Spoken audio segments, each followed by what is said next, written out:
We're talking this morning with Sussman and with Lara Goodridge, and the topic of this morning's conversation is Yiddish, its place in music, its place in the past, its place in the present, and its place in the future. Faye, let's start with you. What does Yiddish mean to you?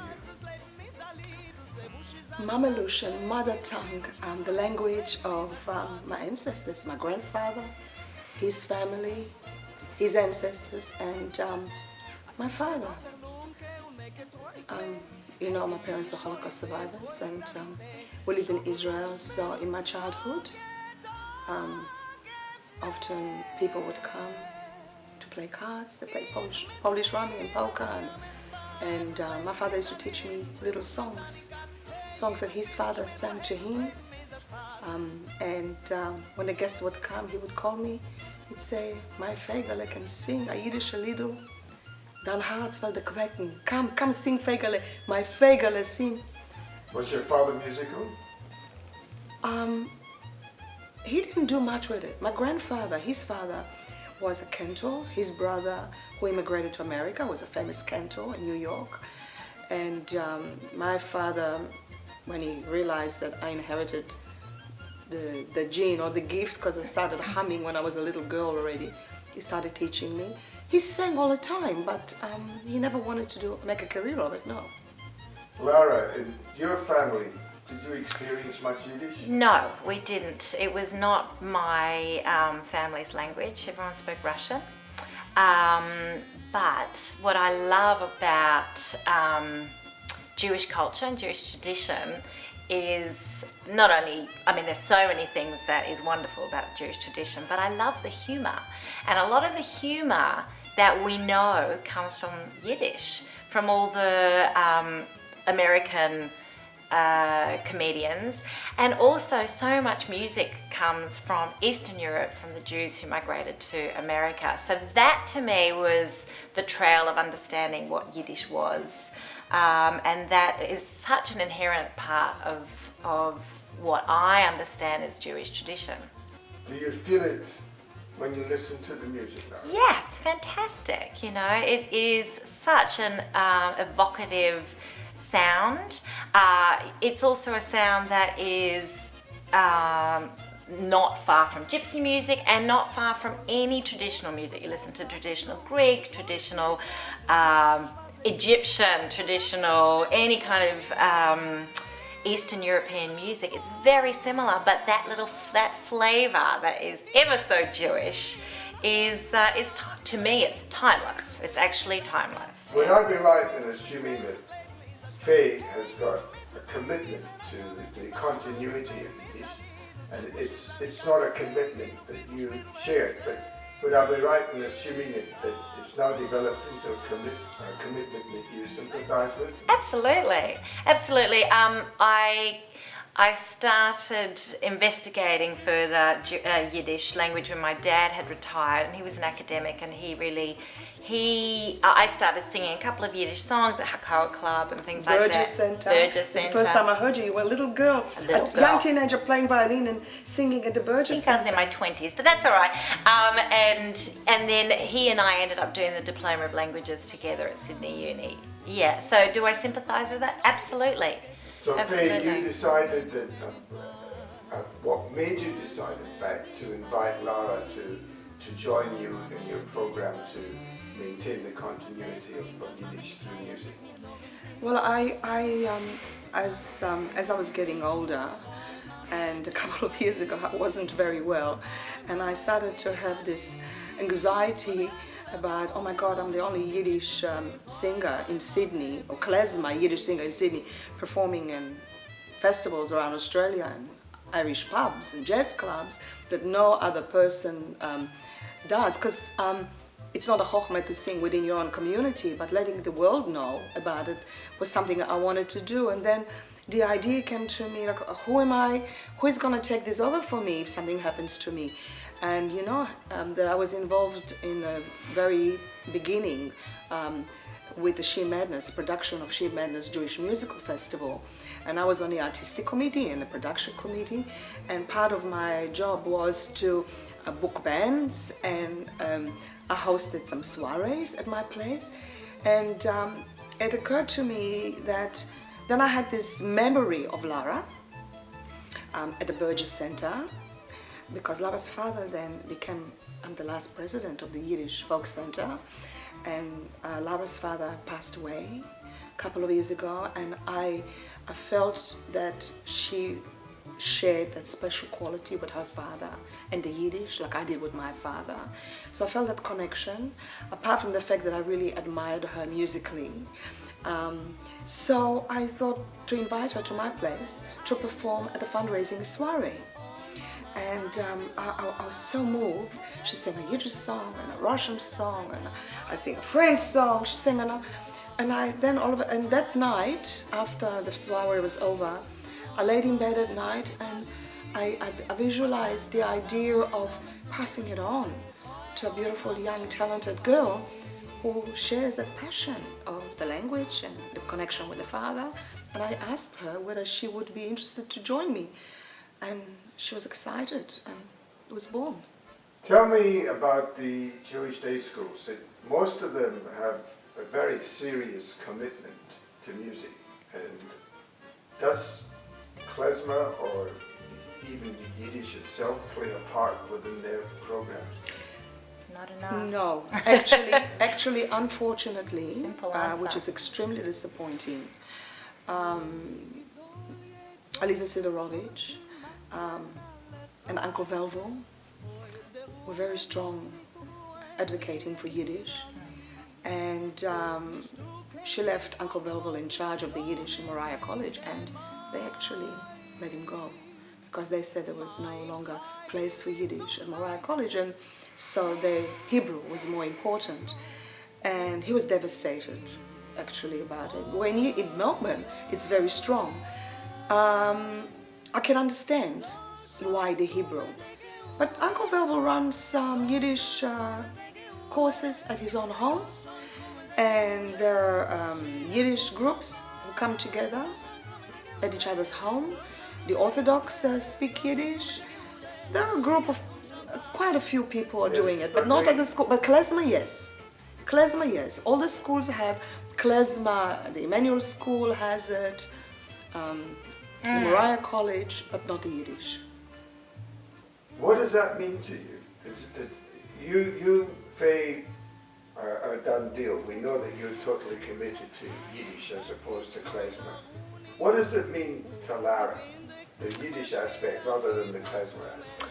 Well, I think it's I think it's a real shame that some of the Jewish community have a hang-up, a problem with Yiddish as a language. They're actually anti-Yiddish. Too Jewish, like Jackie Mason says. It's too Jewish. Give me Chanel and Gucci. I guess it's a cultural cringe in some way for people, and I think that's a real shame because to me it should be celebrated. Why not? It's absolutely a part of our history from a certain area, from Eastern Europe, and I guess to them that equates with the Holocaust. But there was a lot of culture and life before the Holocaust that shouldn't be annihilated because of that. So I think the Yiddish language is fantastic. I think in it lives all that humor and all those idioms and wonderful turns of phrase. So I think I'd love the language to continue. It does continue with the Hasidim, but it would be lovely if it was spread further. And in fact, it is part of American English. Everybody schleps uptown on what a schmuck he is, and it is actually part of living English.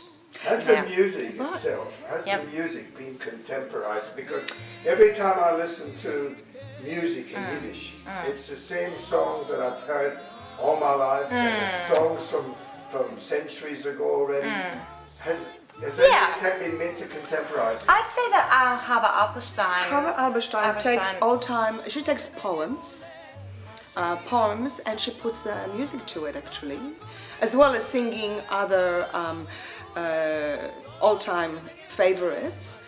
But I just wanted to say that when you think about people like Irving Berlin and George Gershwin and a lot of composers who actually grew up in Eastern Europe with the Yiddish language and were educated in Jewish music, now immigrate to America, and even though they now want to become jazz musician, you can't get away from the fact that a lot of the jazz popular music of the 30s and 40s that they wrote, it's got the Jewish flavor to it, and composers, musicians all over the world are performing it. Let's start looking forward.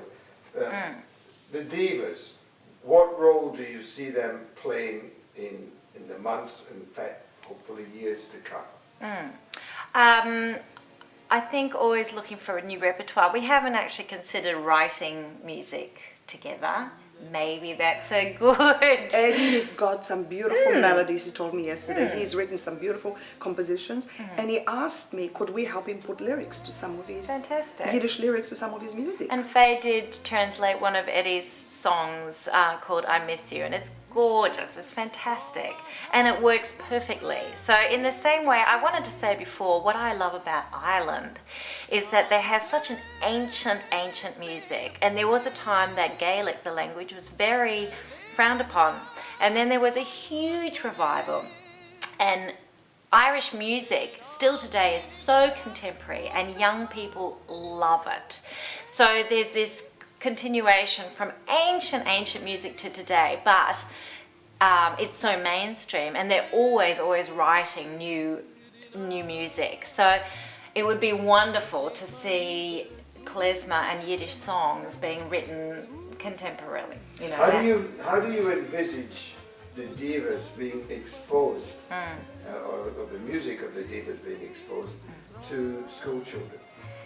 Yeah, we should do some shows. I'd like to just say something, idea. if you don't mind. I just want to add something, talking about looking forward, yes?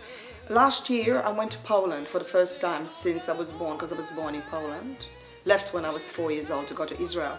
And at Krakow, in Kazimierz, I think it's called, it was a Jewish quarter where Mordechai Gebirtik actually lived, one of the most famous Jewish poets and composers of Jewish music. And at that 10-day festival, they had invited very, very young Yiddish bands. There was one particular band that stands out, Daniel Kahn and the Painted Birds. And he's 34 years old, and he's from New York, and he went and he studied Yiddish just so he can become a musician. But then he went to live in Berlin, because in Berlin, in Europe, you can klezmer and Yiddish is big all over Europe. They've got festivals in Budapest, in Hungary, in Germany, in Austria, everywhere they have klezmer festivals. And there was this Daniel Kahn and the Painted Birds, so there's these musicians come out with these masks with beaks on them, and they march on the stage, and then they take the masks off and put it on the music stands. And with that guy, this 34-year-old boy, and there's many of them all around the world, have taken music from Mordechai Gebirtik, music from the 18th and 20th century. They sing in Yiddish, but they put a modern twist to it. It was in one of those old synagogues, Reform synagogues in Krakow. The place was packed. There was like 2,000 people. Most of the people were not even Jewish. They come from all over Poland. They came from all over the world and from Israel. And they're sitting there listening to Jewish culture and Yiddish music. What that guy, and I thought to myself, what is wrong with the musicians, the Jewish musicians in our community here, that they don't understand the Jewish music and Yiddish and klezmer can be so funky. Our youth here, they would rather they'll do African and French and Italian. They would do anything, but because they think it's deggy. It's not. If they saw what I saw with my eyes in Europe, what very young musicians do with Yiddish and klezmer, they would be amazed. So I'm hoping to inspire young musicians, not just Lara, but other young musicians in Sydney to come to this gig and see, and hopefully people will reach out and say, okay, well, I'd like to start a klezmer band. Will you teach us some songs? One more thing. I was invited to perform at the Belgian Global Festival. I was working with another band before. If you can imagine, at 8 o'clock in the evening, maybe 1,000 young people in the 20s and 30s, dancing like mental, like a Meshiggah auf dem Kopf, to Yiddish music who don't understand a word I'm saying. And then the next day, I am walking through and an 18-year-old boy comes up to me with his girlfriend. And he grabs my hand and he says to me, I love your show, I love this music. I bought your CD, can you sign it? So I'm curious to know, are you Jewish or not? I said to him, I hope you don't mind me asking you, but are you Jewish? He says to me, no, I'm Irish. I said, you're not Jewish, Irish? And he says to me, yeah, but I love this music. And I heard a band called Monsieur Camembert 4 years ago, and they played klezmer. And then I went on the internet and I want to know more about klezmer. And then I started to realize that klezmer belonged to a culture and to a people. And they educated me. And my most favorite song in the whole world is a song Chava Alberstein sings, The Golden Epava. Will you sing it one day for us? And that's an Irish Catholic boy. And so what are we doing? So what am I doing? What am I doing? The message is strictly not only ambassadry, it's only educating other people, not only about the culture, about the language, but inspiring the next generation to take over. Because you know what? One day when I'm not here and we're not here, people will come and say, a Holocaust never happened, there was never such a people, there was never such a culture, there was never such a music. But as long as we keep this music and the language alive through the arts, hopefully, it's also a memory of something important. It's important. Now let's turn to Lara for a second and then we shall wind up. Lara, Faye is deeply involved, as this is evidenced by her enthusiasm. You are probably in a more objective position. You're looking at it virtually from the outside, and you find yourself being drawn to this. You're a very experienced and professional musician, and you're being drawn to this. Do you feel it's your history that's pulling you in, or do you feel it's got a certain identity to it, this music? Yes, I do, but apart from that, it's really fun and it's musically satisfying. That's it. So, you know, it's a great band. I really enjoy playing in the band, and we love playing together. So like the French band I play in, like the African band I play in, like the string quartet I play in, I enjoy the music, and that's what makes it, you know, fantastic for me, and the rest is a bonus. Well, just to wind this interview up, let me say that if klezmer and or Yiddish dies within Australia, then it won't be because you guys did nothing about it. That's right. And I wish you lots of luck.